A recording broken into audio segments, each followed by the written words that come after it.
We were barely past saying I do when my sister-in-law, Gina, decided to drop a bomb right in front of us, exclaiming, "I'm pregnant with your husband's child." Talk about a cheap soap opera twist. She really went there. But if she thinks she can corner us, she's got another thing coming. Time to show the strength of our marital bond. Here goes our counter-strike. My name is Tina. Every spring, I find myself chuckling over that incident from over 2 decades ago. Back then, I was busy planning my wedding to Benedict, a guy I'd been dating since our middle school days. We parted ways for college, but a high school reunion brought us back together and rekindled our romance. Sounds like a cliché. Well, it was just one of those bonds that wasn't easy to break, that's all. But as we prepared to tie the knot, there was a problem we couldn't ignore. Gina. My husband's family tree is a bit complex. First off, my husband and his sister aren't blood related. Their parents had previous marriages and blended their families when they remarried. For the record, my husband is Marcia's son, and Gina is Miguel's. Sadly, Marcia passed away, leaving my husband with no blood ties to his current family. Yet Miguel treated both my husband and Gina without favoritism, offering a wealth of love, as my husband would say, even more than most biological families might. But Gina, she started off close with my husband, until one day in high school, she decided she hated him because he reminded her of an ex who had dumped her. A truly bizarre reason. From what I heard, my husband's hairstyle back then slightly resembled that of her ex. So my husband changed his hair, trying to be considerate, only to be told, "A guy who fusses over his looks that much? Absolutely not my type." And that made her disdain for him even worse. To be toyed with over a hairstyle? What a sorry state of affairs. Nevertheless, Miguel hoped for sibling harmony. I get it. My husband understood Miguel's wishes and tried to mend fences time and again, but things just never improved. So naturally, we agonized over whether to invite her to our wedding.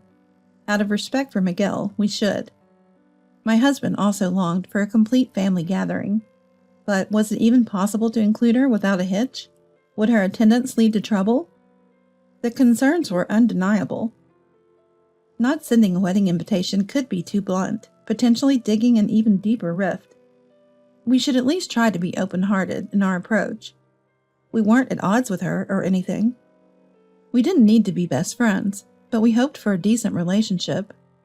After many discussions with my husband, I decided to invite her, ready for any outcome. And then, to our surprise, we thought she would decline, but she promptly replied with an "I will attend." The thought of a fresh start with her at our wedding was, needless to say, something we looked forward to. But in the few months after receiving her RSVP, various problems erupted. Back then, I was trying my best to get closer to Miguel. I'd drop by my in-laws with a little gift or a side dish for dinner. I was more involved with my husband's family than he was, who rarely went back home. In hindsight, I might have not needed to try so hard, but this was all new to me. It was my first marriage, and there was no blood connection between Miguel and my husband. To top it off, my husband and his sister were at odds. And Gina, as a woman, I thought that by blending into the family, maybe, just maybe, I could change the dynamics of the entire household. In my own way, I was overly eager. Whether Miguel knew of my inner turmoil or not, he always welcomed me warmly. He was truly kind. But the problem was, still Gina. At that time, she had caused some trouble at work, got fired, and had become a pro at letting her parents take care of her. In other words, unemployment. And she showed no signs of job hunting. It was even dubious whether she had properly handled her post-employment affairs. After a while, she started greeting me. Considering she used to ignore me, this was progress, right? But things weren't that simple. "Tina, you're here again. Must be tough trying to win over the in-laws. You're not after Dad instead of my brother, are you?" It might have been her idea of a joke, but there was always an unnecessary comment. However, she would say nice things too, like, "That salad you made the other day was delicious. Teach me how to make it." So there were aspects of her I couldn't hate. Maybe she didn't understand the implications of her banter and meant no harm. That's how I started to see her in a better light. But as the wedding approached, her true colors began to show. One day, as usual, I visited my in-laws' home and was chatting with Miguel when his daughter came downstairs and suddenly started rummaging through my bag. "Hey, what are you doing?" "Chill out. I'm heading out. And can I borrow some makeup? I've run out of mine." "What? No, that's not okay." Of all things, she was after my lipstick. I couldn't possibly lend it to her. Even if she didn't mind, it was completely out of the question for me. "Stingy, huh? Then give it to me." "No way, that's impossible." Before I could finish, Miguel scolded her. "Don't go through other people's stuff without asking." She seemed to give up reluctantly under her father's reprimand, but muttered under her breath, barely audible, "Ah, annoying," and left. Miguel apologized for his daughter's rudeness, but she showed no sign of remorse. But that's not the point. She's always been a bit out there. But was she always the type to snoop through others' belongings? I was stewing over her behavior when the reason behind it became clear. It was 1 week before the wedding. Out of the blue, she called.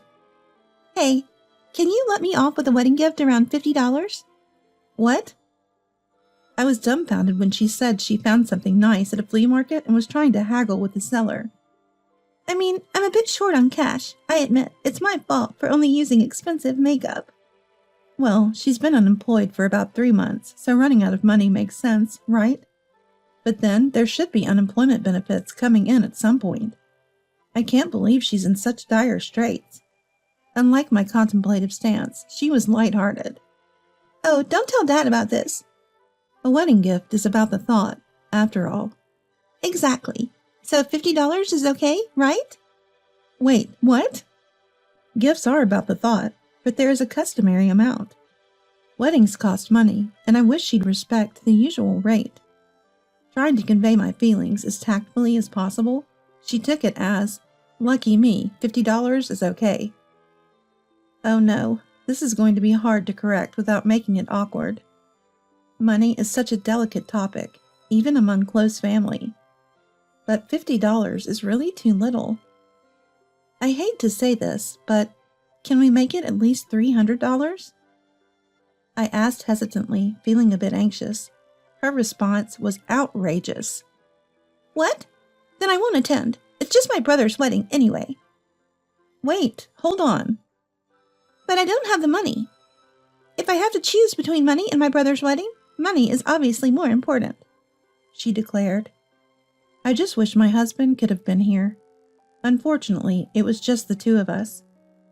Given the outrageousness of the situation, I really wanted to say, "Well, that's too bad, we decline your offer too."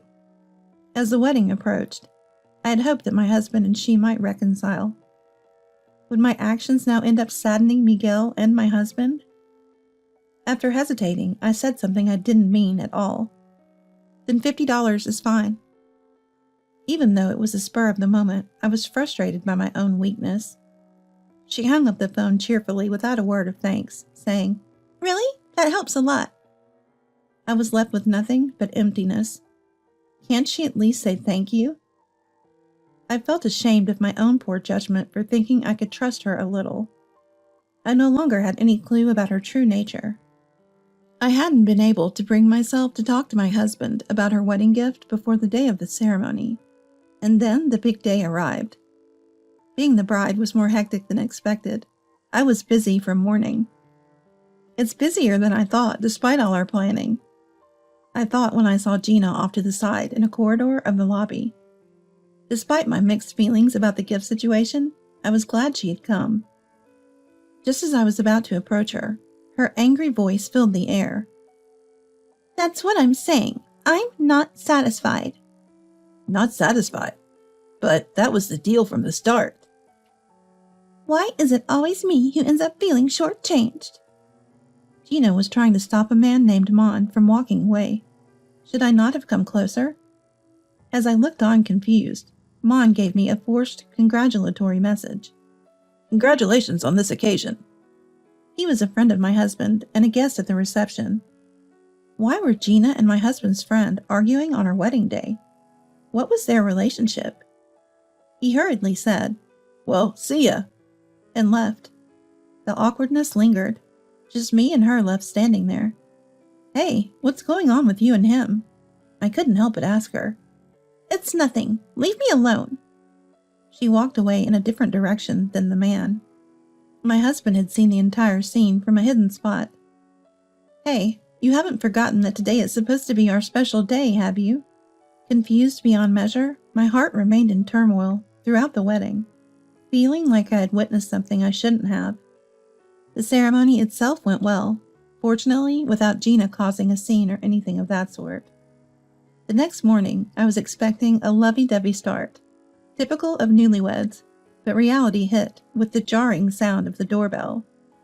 Miguel was on the intercom yelling with an intensity I'd never seen before. "Get out here, quick!"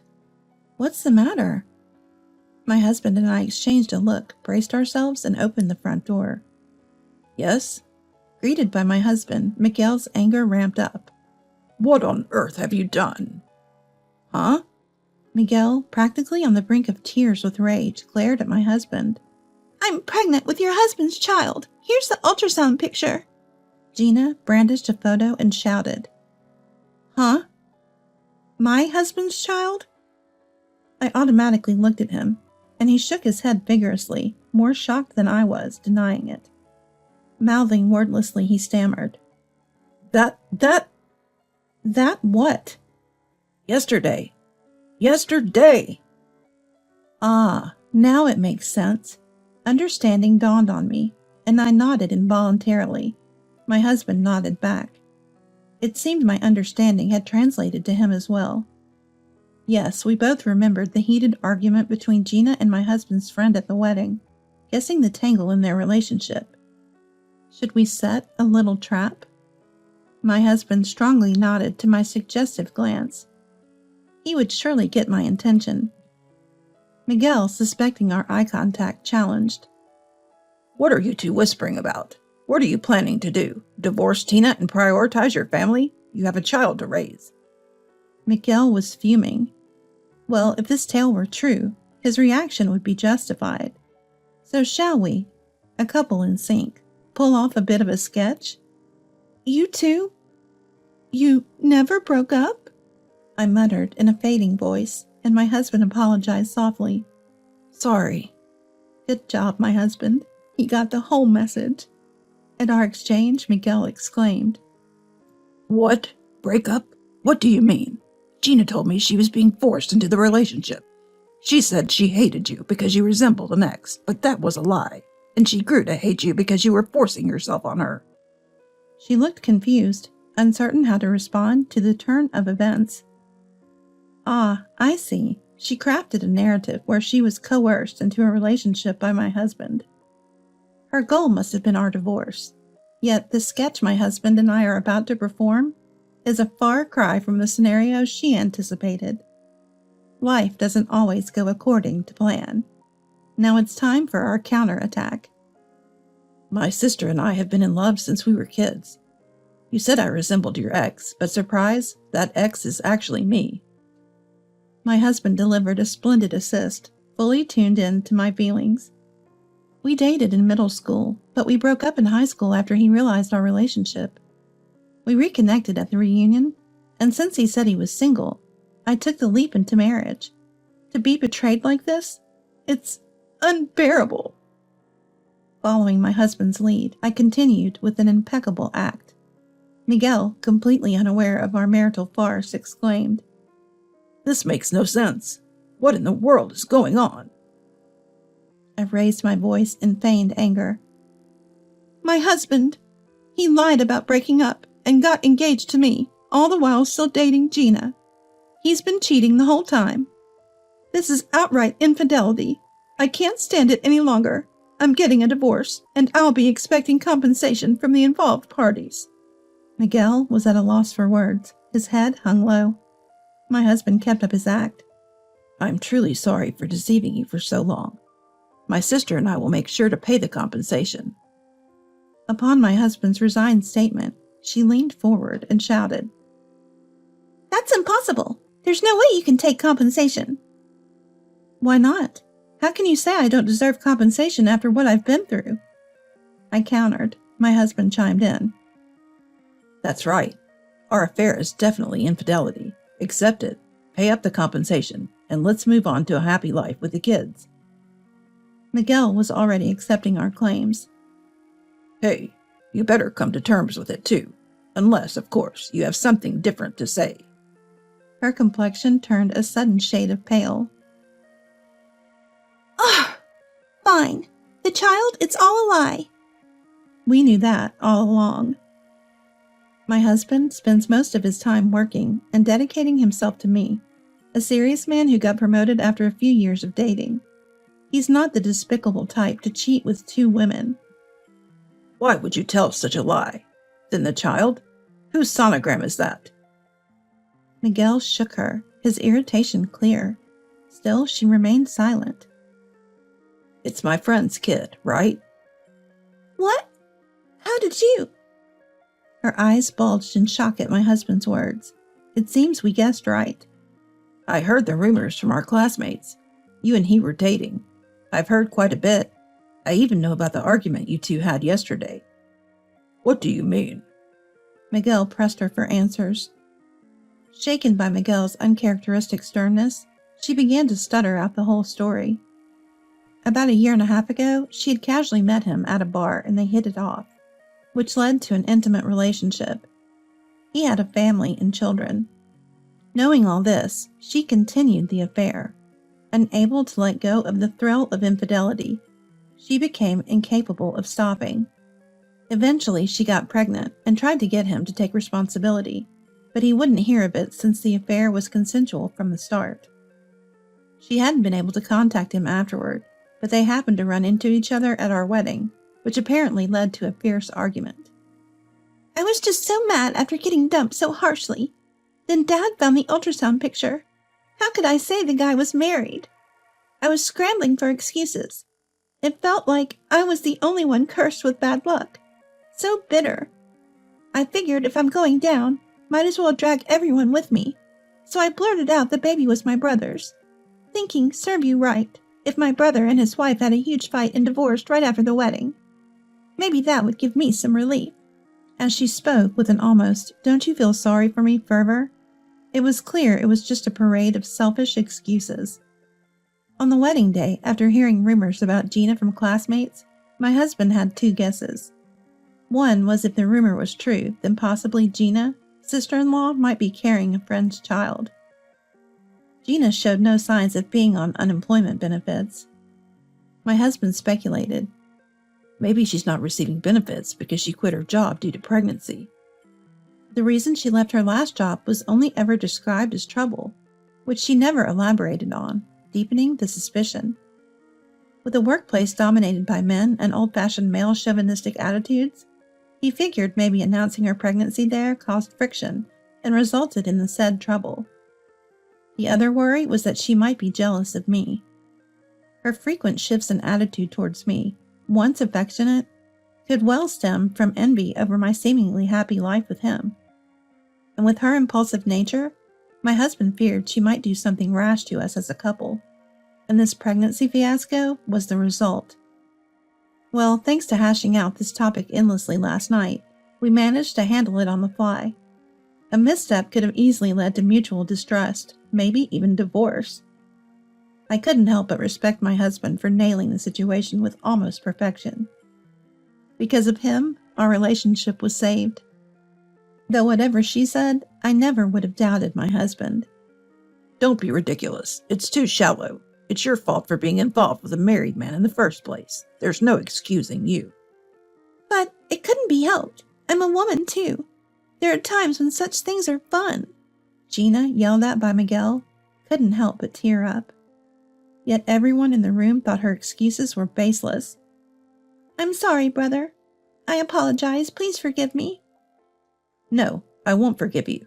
How many married people do you intend to make unhappy?" "This is just too much. Even if she's my daughter, I can't forgive this." "Dad, too?" Of course. In the confusion, you deceived Dad as well. What? Gina looked surprised for a moment, then, realizing her mistake, quickly said, I'm sorry.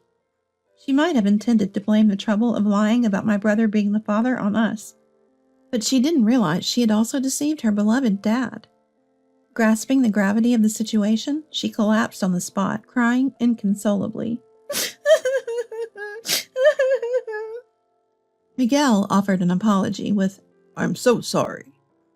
Gina also apologized through tears, but Miguel was relentless. Don't cry.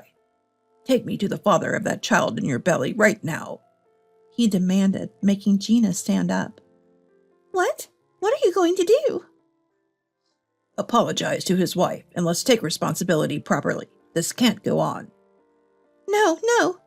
You mean paying compensation? I don't have that kind of money. Of course, it's about the child. It would be pitiful to let them be affected by your recklessness. Gina was at a loss for words against Miguel's irrefutable logic. After Miguel and Gina left, my husband said with a sigh, Oh, man, sorry about all that. No, it's okay. I never imagined she would come up to us claiming to be pregnant with your child. Thanks for believing in me. Of course I do. Hey, should I have scrutinized the ultrasound picture just to be sure? Oh, give me a break. He replied with a chuckle.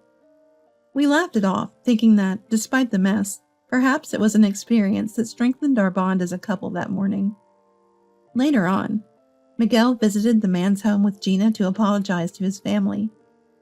He was served with divorce papers by his wife, who also demanded child support, alimony, and distribution of property. Gina was also sued and had to pay compensation. It turned out that for Mon, Gina was just a fling. There was never any marriage on the cards. Ultimately, the child Gina bore was adopted by Miguel's niece, who hadn't been blessed with her own children. The niece's family was financially stable and cared deeply for the child, who is said to be living happily. Miguel occasionally visits, forging a bond with his grandchild. On the other hand, Gina, unable to forget the thrill of her infidelity, got involved with another married man and was promptly discarded. After finally finding employment, she was fired and is now working part-time. Having been sued for compensation twice, she's now juggling day labor and part-time jobs to make the payments. A dire situation I heard about from Miguel. Since Miguel has disowned his daughter, only God knows the kind of life she's leading now, but bad habits are hard to break. As for us, we were blessed with 2 daughters, and our youngest will finally reach adulthood next year. Our eldest daughter became a physical therapist, wanting to do work that helps people. Perhaps because she was so attached to her sister, our youngest has decided to pursue nursing, chasing after her sister's example and working hard every day. They both assure us that they've got our future care covered, which spurs myself and my husband on to not rely too much on our daughters. Lately, we've been hitting the gym to stay in shape. When we celebrate losing a little weight, our kids tempt us with, "Let's go eat steak and put it back on." It's a constant struggle against our desires. To savor this happiness for a long time, we need to stay healthy. We're determined to enjoy life to the fullest, aiming to see our grandchildren, no, our great-grandchildren. We're gonna give it our all.